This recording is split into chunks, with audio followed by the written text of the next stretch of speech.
Creating your own audiences is one of the best ways to take the next step in your advertising from just sort of surface level targeting to something deeper that's more specific to you. Cold targeting works great.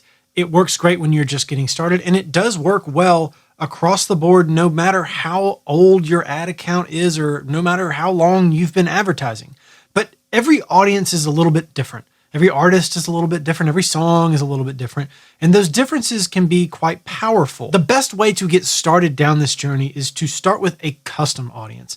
This is an audience that will pull actual people who have actually engaged with your content in a myriad of different ways into one group so that you can use it for later. So in this video, we're going to look at 6 different custom audience options that I personally love and use in my ads. So to kick this off, we're going to jump over to Meta's Audience Manager. Now you can see I've got 6 audiences selected here. These are the 6 that we're going to walk through building in this video. So to get started with our first audience, we're going to go to the blue Create Audience button and select Custom Audience. Now for this first audience, I'm going to start with kind of the bread and butter audience. This is my favorite audience to build.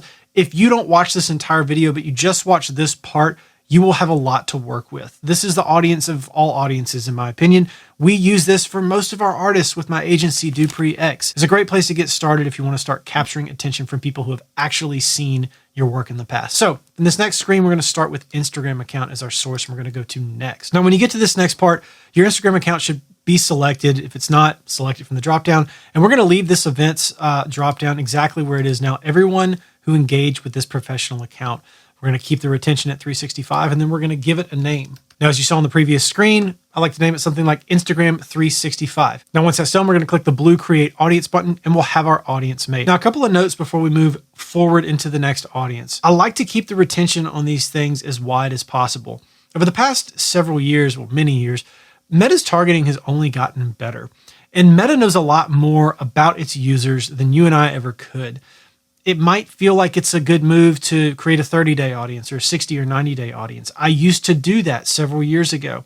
I've since kind of changed my playbook to keeping things as wide as possible. The reason is I want to keep my pool of potential people as big as I can. And also, Meta knows who has engaged with your account yesterday and who engaged with your account 364 days ago. And by default, as I understand it, Meta is going to start from the most recent engager and work its way backward, which means if you have an audience of 365 days to look at, it's starting at day 1 or day -1, I guess you would say, anyway, and then -2, -3, so on and so forth. So we're really not doing ourselves many favors by just leaving out this whole swath of people further back than 90 days or whatever. So I like to keep the retention as wide as possible. And the second thing, every single audience I name it in a way so that when I look at it very briefly, I understand exactly what's in it. Hence the kind of naming convention that I'm going to use throughout this video. So we've got our first audience, our Instagram 365 audience. Now we're going to do the same thing, but on Facebook. We're going to go to the blue Create Audience button, Custom Audience, and this time we're going to select our Facebook page. We'll go next. So again, we want to make sure our page is selected from the first dropdown. We're going to keep this same thing under the events dropdown, everyone who engaged with your page. Again, audience retention is 365 days. And we're going to name it kind of similarly to the Instagram audience that we did in the past. So we give it a name like Facebook 365, quick heads up display so we know what's in it, and click Create Audience. So those first 2 audiences look at anybody who has had really any interaction with your accounts over the last year. This can be liking posts, sharing posts, commenting on posts, very short video views. I think it's 2-second duration. It might be 3.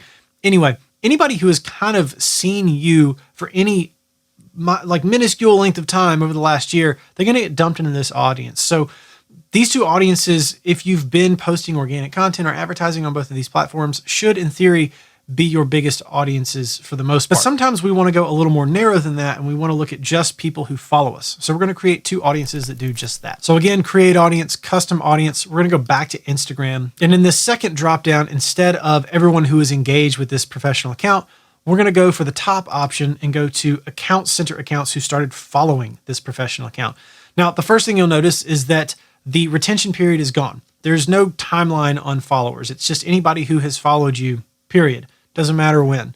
So this one's pretty simple to set up. After that, we'll just give it a name. I like this title personally, followers, Instagram, easy. Click Create Audience. Now that we have an audience for our Instagram followers, We're going to do the same thing on Facebook. So we'll go create audience, custom audience. We're going to select our Facebook page again. And under the second dropdown, we are going to go account center accounts who currently like or follow your page. Again, retention is gone, so all we have to do is name it. So once we have our name, we click create audience again. And now we have 4 total audiences, 2 for engagement, 2 for followers. So these first 4 audiences are pretty straightforward. We're just doing broad engagement and followers both on Instagram and Facebook.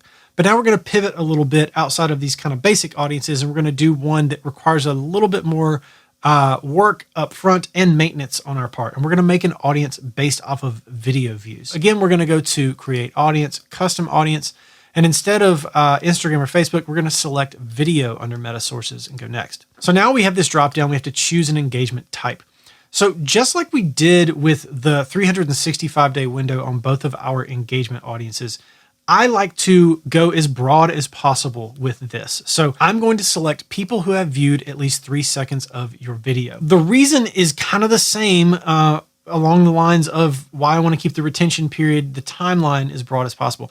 Meta knows if somebody has watched the entire video or a through play or 10 seconds or whatever of the videos you're going to put into this audience, which means by definition, if somebody's watched the whole thing, they've watched 3 seconds. If they've watched a through play, which is 15 seconds or an entire 15-second video, they've watched 3 seconds. So we're just including more people, and we're not really doing ourselves a ton of favors by excluding all those people. Yes, there are certain instances where you might want to go for a smaller window if you are putting together a specific retargeting funnel for a specific purpose based off of specific videos. But all 6 of these audiences are meant to be sort of do it all or do most of it audiences that you can kind of set and forget to a certain degree, which is why I like to keep the retention wide. So we've selected people who have viewed at least 3 seconds of your video. Now we're going to go to select videos to put them into this audience. Now what I like to do is go to this drop down on the left and select campaign as my video source. And then I like to go by campaign name and include videos from that. So we'll just go this top campaign to the Wolves, and I'm going to select every single video in this campaign. And then I'm going to go to other campaigns and I'm going to do the same thing. If you want to select other sources, like if you want to go to your Instagram account or your Facebook page and select videos there, you can do that. The point of this is to fill this up with a ton of video options. And once you have, we'll click confirm to go back to the setup process. And once you've filled it up with a ton of videos, again, we're going to keep the retention as wide as possible. And I'm going to name it something like videos 365. Again, quick heads up display, and I'm going to click create audience. Now, just for context, before we move on to our very last audience, obviously I have all 6 of these audiences already made. So let's go to this video audience that I've made, go to edit, and you can see that I have 79. Well, I guess if you add these 4, I have 83 videos in my specific video audience. Now, of course, not all of these videos are really contributing very much. In fact, there's probably only like a handful of winning videos that are doing most of the work here. But still, every time I create a campaign or add a new piece of created, I want to put it in this audience because I want it to pull as much information as possible that just helps me out in the long run. Okay, so now our last audience, number 6. All of these previous audiences, the first 5, have been based on on-platform Meta sources. So our profiles and videos that live on Meta's platforms. Now we're going to look a little bit off-platform, and we're going to use our pixel to make a pixel-based audience. Now, before we get into it, this really only applies if you're actually using your pixel to either run ad campaigns or you're getting a lot of website traffic that's going through your pixel to begin with. If you don't have a lot of pixel data, this one's kind of useless. It's important to always be putting fresh data through your pixel for this audience to really be applicable. The best way to do this is with conversion campaigns. Like if you're running conversion campaigns to Spotify, if you're selling products and stuff like that, you should have enough pixel data to do this. Okay, so for the last time, we're going to go to create audience, custom audience, and we're going to go above the fold here, and we're going to go to website under your sources and go next. So you want to confirm your pixel is selected, and then the easiest way to do this is to go for all website visitors and then type in a retention period of 180 days. With pixel-based audiences, we can't go the full 365. It won't let us. The value has to be 180 days or less. I don't know why they do that. They just do. So if you're using your pixel for kind of like one thing and you're just promoting music in your ad account or just using this pixel to promote music, This is all you need to do. All website visitors, your pixel 180 days, and you can name it something like visitors. I don't know why I pronounced it that way. Visitors 180, and then you're done. But if you're like me and you're using your pixel for kind of multiple verticals, which I kind of don't recommend, I would split it out. But if you're like me and you started pretty messy and you need to clarify it a little bit, you can go to this events drop down and you can do something like people who visited specific web pages. And then you can input the specific web pages that you want to include in this. So for me, all of my music links come from a subdomain, go.tomdupreethe3rd.com. So I'm going to put go.tomdupreethe3rd.com in there. I'm going to leave the URL to contains so that any slug that comes after that, go.tomdupreethe3rd.com/hero/lion/to the wolves, whatever, will be grouped into this audience. And in this case, because it isn't all website visitors, I called mine links 180. So I know specifically what's in it. After that, you'll click create audience and you're set. Now, creating custom audiences on Meta is just kind of the first step. We can use these specific audiences to retarget people for new releases, to retarget people to get leads, email addresses. We can retarget people to try to sell merch or other physical items, copies of your music, things like that. We can also retarget one group and exclude another. So if we want to retarget all the people who have engaged with us to try to get them to follow us, and we want to exclude the people who currently follow us from like an Instagram profile visit campaign, we can do that with these audiences. There are a lot of different things you can do. The most powerful thing to do with all these audiences is to use them as seed audiences to create lookalike audiences, which takes these audiences of actual people who have actually seen your content before and makes an educated guess about new people who have never engaged with your content before who are similar.